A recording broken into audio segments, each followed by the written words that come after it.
Hola jóvenes, ¿qué tal? ¿Cómo están? Vamos a ver en este video lo que son las estructuras repetitivas. Hay que entender que las estructuras repetitivas ya implementan conocimientos específicos en cuanto en el área de programación. Llámese esto variables, condiciones, digamos comprender cuando un dato es verdadero o es falso, ¿verdad? Y vamos a ir entendiendo poco a poco igual cómo está compuesta una estructura repetitiva.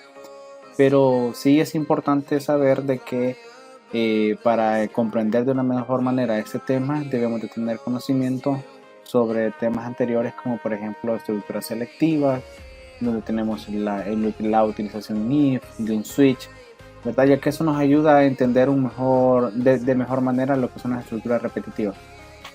Bien, ¿qué son en sí las estructuras repetitivas? En informática dice que una estructura repetitiva es conocida por repetir una determinada cantidad de veces un proceso.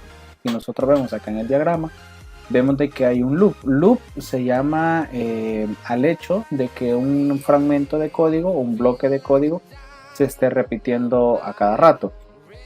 En ese caso, pues nosotros acá tenemos una condición, ¿verdad? Tenemos una condición. Si la condición, su resultado es verdadero o si se cumple, entonces se hacen acciones, se incrementa la variable índice, ya vamos a ver qué es esto, y regresa a un punto donde vuelve a evaluar este incremento, ¿verdad? Si eso se vuelve a cumplir la condición, entonces vuelve a entrar y así va a estar sucesivamente hasta que la condición no se cumpla, se va a salir, así va a estar. Entonces vamos a ver algunos ejemplos posteriormente digamos utilizando lo que es Raptor y posteriormente un ejercicio con C#. ¿Cuáles son los componentes de una estructura repetitiva? Independientemente sea la que nosotros utilicemos, sus componentes son básicamente un valor inicial que igualado a un determinado valor. El valor inicial, esa variable me va a servir como un contador, es decir, me va a contar las veces en las que se va repitiendo lo que es un fragmento de código. Por eso se llama valor inicial, porque también va a estar igualado a algo, no como cuando nosotros declaramos una variable que solamente le ponemos, por ejemplo, num, ¿verdad? Int num, sino que ahora debemos de igualar la variable a algo, es decir, cuando nosotros declaremos la variable podemos poner int num igual a 0. Ese igual a 0 significa que yo ya estoy igualando la variable a algo. Luego tenemos lo que es la condición, que es la que servirá para evaluar si el proceso se puede seguir o no. Y el tercero, aumento o decremento, y este modificará el valor inicial del bucle. Ya vamos a entender con más claridad lo que es esta parte. Tenemos posteriormente los tipos de estructuras. Tenemos la estructura for, tenemos la estructura while y tenemos la estructura do while. Para que nosotros quizás comprendamos de una manera más fácil en qué consiste cada una, leamos este pequeño texto donde dice que esta estructura se ejecuta las acciones del cuerpo del bucle un número especificado de veces. Es decir, si yo sé cuántas veces se va a repetir algo, entonces utilizo una estructura for. Veamos en el caso del while. Esta estructura se utiliza cuando no se sabe con exactitud el número de veces que se debe ejecutar las acciones del cuerpo de un bucle. Ahora, veamos, for lo utilizo cuando yo sé cuántas veces se va a repetir algo. Y el while yo lo voy a ocupar cuando no sé cuántas veces se va a repetir algo, ¿verdad? El do while es casi parecido al while. Lo utilizamos cuando no sabemos cuántas veces se va a repetir algo, pero yo sí estoy seguro que al menos con el do while yo estoy seguro que el proceso se va a ejecutar al menos una vez, ¿verdad? Que el proceso al menos se ejecuta una vez, ya si después no se repite pues no hay ningún problema, pero el do while sí me permite ejecutar el código al menos una vez. Veamos entonces la estructura for, cómo está compuesta en realidad. Bien, cuando nosotros utilizamos la estructura for en el lenguaje de programación de C#, inicialmente tenemos que poner qué estructuras le vamos a ocupar. Por ejemplo, ponemos la palabra for. Esto es por sintaxis, abrimos paréntesis, ¿verdad? y adentro de los paréntesis declaramos el tipo de dato que va a ser la variable. En este caso siempre se maneja de tipo entero, precisamente porque en este caso vamos a manejar el número de veces que se genere o que se repita el cuerpo, ¿verdad?, de la estructura, o también llamado bucle. Entonces no puede ser double, por ejemplo, porque no podemos decir que se repitió 3 veces y media, 3.3 veces, 3.5 veces. No, sino que decimos se repitieron 5 veces, 7 veces, 9 veces, 10 veces, 100 veces. Entonces por eso es que lo declaramos de tipo entero. Y usualmente al momento en el que nosotros declaramos o utilizamos las estructuras, siempre pues hacemos de notar de que la variable se va a llamar en este caso i. ¿Por qué i? Porque va a ser como de índice, ¿verdad?, el número de veces que nosotros vamos a ir repitiendo algo, y lo inicializamos usualmente en 0. Esa inicialización en 0 no es en sí siempre como ley de que siempre lo hagamos en 0, sino que al final yo le puedo poner 1, le puedo poner 2, dependiendo de dónde quiero que comience a contar. Posteriormente tenemos la condición, separamos lo que es la parte de la creación del contador. Toda esta parte que dice int i igual a 0 es la creación del contador. Ponemos punto y coma y posteriormente ponemos la condición. En este caso la condición sería i menor que 10. Recordemos de que inicialmente i está valiendo 0. Entonces ahora estamos diciendo i es menor que 10. Eso va a ser la condición. Ahora separamos por punto y coma para poner la otra parte de la estructura, y que en este caso sería el incremento o decremento. Por ejemplo, inicialmente i vale 0, se evalúa, 0 es menor que 10, si se cumple la condición. Entonces, como si se cumple la condición, nos saltamos esto ahorita, el i más más, lo vamos a ignorar por el momento en la primera vez. Entonces se va a hacer lo del cuerpo, se va a hacer. Precisamente se va a hacer porque la condición se cumple. Entonces aquí tenemos las instrucciones. Cuando llega esta llave, regresamos al for y esta parte de la inicialización ya no se ejecuta, porque precisamente por eso se llama inicialización. Solo se va a ejecutar al inicio, ¿verdad?, cuando entremos por primera vez en la estructura for. Entonces, ¿qué va a pasar cuando lleguemos a la segunda vez? O sea, que venimos acá, regresa. Entonces, ya no hacemos esto, sino que se va ahora al modificador, al incremento o decremento. Entonces, inicialmente i valía 0. Ahora, como ya ejecutó todo esto, se aumenta 1. Ahora i vale 1. Y se vuelve a comparar. 1 es menor que 10. Sí, entonces se hacen las instrucciones y vuelve acá. Entra al for nuevamente. Del for se pasa lo que es al incremento decremento. Recordemos de que ahora i valía 1, ahora se aumenta 1, ahora vale 2. Se evalúa la condición, 2 es menor que 10. Si se cumplen las instrucciones o se realizan las instrucciones, llegamos a la llave. Nuevamente unimos al for, del for se pasa al incremento decremento, ahora vale 3. Se evalúa la condición, 3 es menor que 10 y así va a estar sucesivamente, ¿verdad? ¿Cuándo va a salir de aquí? Cuando la condición ya no se cumpla. Por ejemplo, digamos que vale 9, venimos al for, ahora 9 más 1, porque aquí se aumenta 1, 10, 10 es menor que 10, no. Entonces, como la condición ya no se cumple, entonces ya no se hace lo que está en las instrucciones. Las instrucciones que están dentro del cuerpo de la estructura ya no se realizan. Veamos un ejemplo, ya tomando lo que es un diagrama y tomando lo que es digamos un fragmento de un código de C#, ya aplicándolo. Por ejemplo, nosotros tenemos que en su sintaxis tenemos acá inicio int i igual a 1, o sea que al momento de declarar el valor inicial del contador vale 1. Lo evalúo, 1 es menor o igual que 25, sí, entonces imprime el valor de i. Recordemos que esta figurita significa imprimir, es como un output de Raptor, es como un output. Entonces esta figurita viene y me muestra el valor de i, o sea que me va a imprimir 1, porque eso es lo que vale ahorita i. Viene acá, cuando entra nuevamente acá, recordemos de que esta parte inicial ya no se hace porque ya se ejecutó, sino que ahora venimos al incremento o decremento que tenemos acá. En este caso es un aumento, ¿verdad? Aumento en 1. Entonces si inicialmente i valía 1, se aumenta 1, entonces ahora vale 2. Se evalúa la condición. 2 es menor o igual que 25. Sí, entonces me imprime el valor de i, que en este caso es 2. Entonces vuelve acá, vuelve al incremento o decremento. Ahora vale 3, se evalúa la condición. Venimos acá, imprime el 3. Y ahí está. Ahora viene acá. Ahora vale 4. Evalúa la condición. Si la condición se cumple, entonces imprime el valor de i, que en este caso sería 4. Viene a esta parte. Viene nuevamente al aumento o decremento. Ahora vale 5.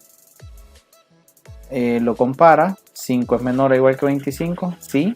Entonces imprime ese valor de 5. Y así sucesivamente. ¿Cuándo se va a salir de este bucle? ¿Cuándo se va a salir de esta estructura? Cuando la condición ya no se cumpla. Por ejemplo, nosotros tenemos el valor de 25. Digamos, 25 es menor o igual que 25. Sí, es igual. Entonces entra, imprime el 25 y viene a esta parte.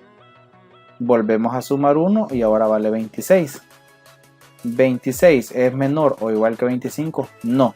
Entonces como la condición ya no se cumple, viene y se sale de la estructura. Y viene un fin. Ahora es lo mismo acá. Este mismo diagrama que nosotros tenemos aquí es el mismo que nosotros tenemos acá, pero ya aplicado a un lenguaje de programación. ¿Ve? Ahí está, ¿ve? La misma estructura. For, declaro la variable inicial, la condición y el aumento o decremento. Y ahí está, ¿ve? Y tenemos lo que es la parte del console.write, que sería ya imprimir el valor de i, llega a la llave, sube al for y ahora se aumenta 1. Inicialmente valía 1, ahora se aumenta 1, ahora vale 2. Se evalúa la condición. Si la condición se cumple, entonces imprime el valor de i, que sería 2. Llega a la llave y vuelve a subir. Y viene nuevamente a modificar el valor. Ahora sería 3. 3 es menor o igual que 25. Sí, y entonces imprime el valor de 3. Y así va a estar sucesivamente hasta que la condición no se cumpla. Ahora, digamos, retomando el ejemplo de acá, sería por ejemplo 25, se suma 1, 26, 26 es menor o igual que 25, no, o sea la condición ya no se cumple, entonces lo que está entre las llaves ya no se va a hacer, sino que ahora, como la condición no se cumple, viene y se va a la siguiente línea, que en este caso sería el console.readKey. Y el console.readKey, recordemos de que el programa no va a finalizar hasta que yo presione una tecla, ¿verdad? Eso es lo que está esperando el programa, que yo presione una tecla para finalizar el programa o para continuar el proceso, que en este caso sería para finalizar el programa porque ya no hay más nada. Delante del console.readKey ya no hay más nada, ¿verdad? Entonces así es como se utiliza la estructura for. Veamos ahora entonces cómo se utiliza la estructura while y cuál es su sintaxis como tal. Veamos para empezar el pequeño texto que tenemos acá que dice: la estructura while se utiliza cuando no se sabe el número de veces que se desea repetir un bucle. Pues igual tenemos un ejemplo sobre un diagrama de flujo donde tenemos el inicio. Ahora veamos que a diferencia de la estructura for, en el for todo está dentro de un mismo lugar. O sea, si nosotros vamos a regresar a una diapositiva, si nosotros vemos, todo está dentro de una figura: el valor inicial, la condición, el incremento o decremento. En el caso de la estructura while, recordemos que, sepamos mejor dicho, de que en este caso el valor inicial lo vamos a declarar fuera del bucle. Ya les voy a explicar por qué. Entonces, iniciamos nosotros lo que es el proceso, digamos, del while. Declaramos una variable i igualada a 1, que ese va a ser mi valor inicial. Luego procedo a evaluar esta condición o ese valor, lo procedo a evaluar, lo comparo y digo Si el valor de i es menor a 25, evalúo eso. Si el resultado de esta condición me da que sí, entonces imprimo el valor de i, que en este caso inicialmente vale 1, y posteriormente, después de haberlo impreso, lo modifico, ¿verdad? Ahora, si valía 1, ahora vale 2. Y luego de modificar el valor, regreso a lo que es a la estructura donde hago la condición. Ahora, recordemos de que i se aumentó 1, valía 1 y se aumentó 1, entonces ahora vale 2. 2 es menor que 25, si eso es sí, entonces imprimo el valor de i, que en este caso ahora me va a imprimir el valor de 2. Ahora modifico ese valor y ahora vale 3. 3 es menor que 25, sí, entonces lo vuelvo a imprimir y le aumento 1, ahora vale 4. Y vuelvo a preguntar aquí, 4 es menor que 25, sí. Ahora, ¿cuándo va a dejar de ejecutarse lo que es este bucle? Cuando la condición no se cumpla. Por ejemplo, supongamos que ya lo repetimos 25 veces, ahora nosotros decimos 25 se aumenta 1, 26 es menor que 25. Si eso me da, bueno, si eso me va a dar que no, porque 26 no es menor que 25, entonces, como la condición no se cumple, entonces se va a venir de este lado a finalizar lo que es el bucle, ¿verdad? Pero aquí es donde yo les decía, ¿por qué el valor inicial lo dejamos afuera del bucle? Porque si el valor inicial lo dejamos adentro del bucle, cada vez que pase el valor inicial siempre se va a estar reseteando a 1. O sea, si esto nosotros lo pusiéramos adentro, para empezar no tendríamos chiste de evaluar la condición, porque si nosotros lo ponemos abajo, por decirlo así, y estamos comparando el valor de i, no tendría ningún valor, entonces esto me daría error. Entonces por eso es que el valor inicial lo ponemos lo que es afuera del bucle. ¿Cómo quedaría ya en el lenguaje de programación de C#? Miren, aquí está, era lo que les decía. Int i igual a 1 está fuera del bucle. Miren, el bucle sería donde comienza la palabra while y donde termina la llave en la línea 14. En esta llave finaliza el bucle. Entonces tenemos int i igual a 1. While significa mientras. Entonces dice mientras i sea menor o igual que 25, entonces que haga lo que está en las llaves. Imprime el valor de i, que en este caso inicialmente valdría 1, se aumenta 1, llega a la llave, sube al while y como i se aumentó 1, ahora vale 2, 2 es menor que 25, sí, entonces lo imprime y se aumenta 1, ahora vale 3, llega a la llave, sube al while, 3 es menor que 25, sí, lo imprime, el 3 se aumenta 1, ahora vale 4, 4 es menor que 25, sí, y así va a estar sucesivamente. Cuando llega a 25, imprime el 25, se aumenta 1, ahora vale 26, sube el while, 26 es menor o igual que 25, no, entonces como la condición ya no se cumple, ya no se hace lo que está en la llave, sino que del while se salta de una vez hasta el console read key, porque la condición no se cumplió, ¿verdad? Entonces del while se va a saltar hasta el console read key, donde va a esperar que nosotros presionemos una tecla. Así es como funciona la estructura while, así tal cual como nosotros lo vemos. ¿Cómo funciona entonces la estructura do while? ¿Cómo está su lógica? Básicamente la estructura do while, según el texto que nosotros tenemos acá, y es importante que nosotros vayamos aprendiéndonos estos como detallitos, dice que la estructura do while se utiliza cuando no se sabe el número de veces que se desea repetir un bucle, pero al menos se ejecutará una vez. Por ejemplo, ¿cuándo yo puedo utilizar la estructura do while? Por ejemplo, en un supermercado, ¿verdad? Alguien que llegue a un supermercado y se acerque a una caja, por lo menos va a llevar un producto. O sea que el proceso de facturación al menos se va a ejecutar una vez, ¿verdad? Al menos se va a ejecutar una vez. ¿Cuándo va a finalizar? No se sabe. Va a finalizar obviamente en el sistema, o sea, en el proceso lógico va a finalizar cuando todos los productos pasen. Pero en el caso del programa, ¿cuándo va a finalizar? Cuando básicamente el usuario le indique, quizás por medio de una tecla, finalizar el proceso. En este caso veamos acá. Igualmente el valor inicial va a quedar afuera del bucle. Veamos ahora de que aquí tenemos lo que es una palabra llamada loop, ¿verdad? Un loop es aquí donde va a ir a caer lo que es la repetición. Entendamos de que como la estructura esta se llama do while, el loop es como que si fuera este do. Este loop como que si fuera este do. Entonces yo digo acá y vale 1. Este lo ejecuta en la primera vez, lo ejecuta como que no existiera, o sea, se va de paso y lo imprime. O sea que se declara el valor inicial, lo imprime y le suma 1. Por eso es que se dice que al menos se ejecuta una vez, ¿verdad? Porque entra por primera vez, declara y con 1, lo imprime, le suma 1 y ahora dice y es menor que 25. Recordemos de que ya se sumó 1, ahora vale 2. 2 es menor que 25. Sí, entonces viene, sube al loop, o sea, como que diga en el while 2 es menor que 25, sí, entonces sube al do y vuelve a bajar para imprimir el valor, que en este caso sería 2.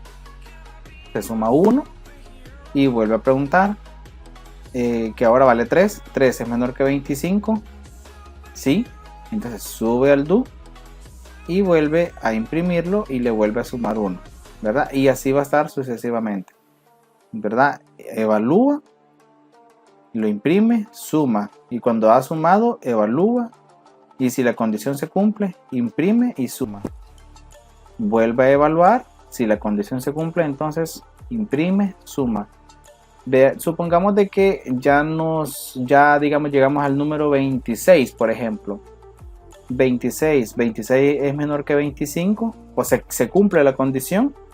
26 es menor que 25, no. Entonces viene y se sale. Entonces, ¿qué es lo que pasa acá? 26 es menor que 20. Bueno, aquí falta un detalle de que aquí no dice igual y aquí sí, pero un detalle menor. Pero sí, hay un pequeño errorcito ahí, pero bien. 26 es menor o igual que 25, no, como la condición no se cumple, entonces viene y se va a la siguiente línea que sería el console breaking. O sea que va a estar ahí del do al while, va a estar ahí media vez se esté cumpliendo la condición. Cuando ya no se cumpla, entonces se sale al console breaking. Y así es como funciona el do while. Ahora en el próximo video vamos a ver cómo vamos a crear un ejercicio que muestre la tabla de multiplicar de un número cualquiera. O sea, le vamos a decir al usuario que ingrese un número y nosotros tenemos que generar automáticamente esa tabla de multiplicar. Lo vamos a hacer inicialmente con la estructura for. Entonces, esta ha sido la explicación teórica de las estructuras repetitivas. Espero se haya comprendido. No olviden suscribirse al canal, dejar su comentario y pues en la próxima ocasión estaré como ya dando una práctica más clara para que ustedes lo puedan comprender de mejor manera. Así que bendiciones a todos.